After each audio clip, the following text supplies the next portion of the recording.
So, of course, the Zero Escape series has many entrenched fans, but I want to get as many people on board with the series as possible.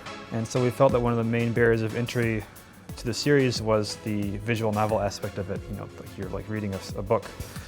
So we wanted to do it more in the style of a TV show by making the playstyle more cinematic. It feels more like you're watching TV than playing a game.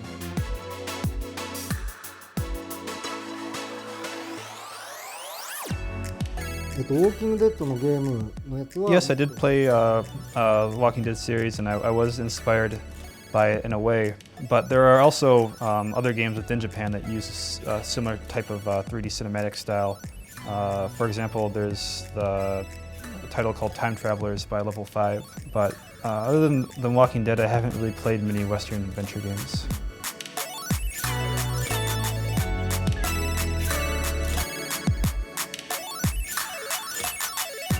Well, if you're watching a TV show or a movie, it's like moving down a fixed path. But in a video game, you can explore alternate histories. For example, if you don't like the way that one history plays out, you can move to a separate one. This is a kind of exploration that's not possible in other forms of media. Some other elements that are only possible in video games that you'll see in Zero Escape are certain decisions that you make will give you random results. In terms of meta commentary on games themselves, kind of the way that games are set up in itself is its own theme. I'm kind of stumbling over my own words here, but an easy way to think about it is, there's the theory that there's multiple universes, and I think that video games are a very good way to represent this idea.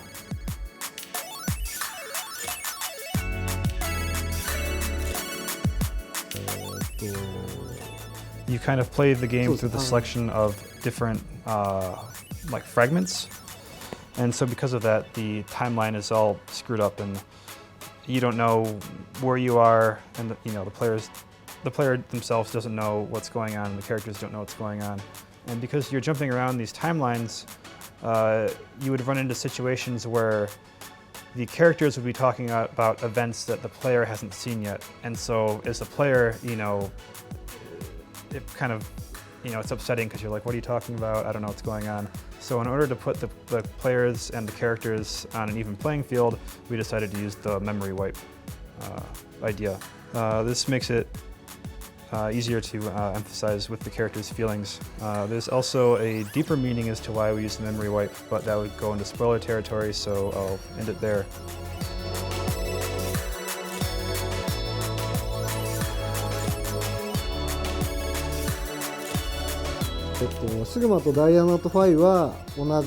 In terms of the three teams, when we came up with the original story for the game, I knew that I wanted Sigma Phi and Diana to be on one team, and then Junpei and Akane to be on another, which left open slots. And as the story developed, we kind of came up with the other characters to fill in those empty slots.